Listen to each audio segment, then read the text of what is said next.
الرحمن علم القرآن خلق الإنسان علمه البيان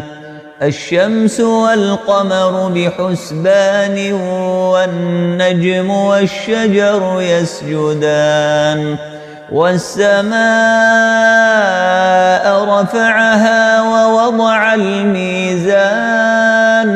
ألا تطغوا في الميزان وأقيموا الوزن بالقسط ولا تخسروا الميزان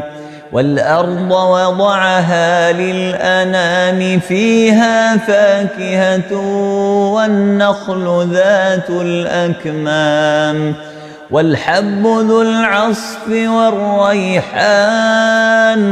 فبأي آلاء ربكما تكذبان خلق الإنسان من صلصال كالفخار وخلق الجان من مارج من نار فبأي آلاء ربكما تكذبان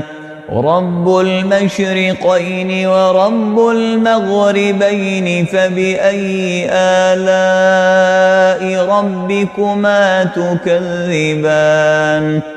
مرج البحرين يلتقيان بينهما برزخ لا يبغيان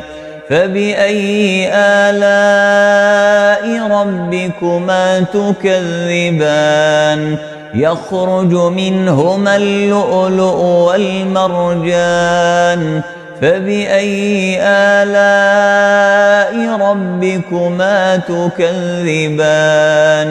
وله الجوار المنشآت في البحر كالأعلام فبأي آلاء ربكما تكذبان كل من عليها فان ويبقى وجه ربك ذو الجلال والإكرام.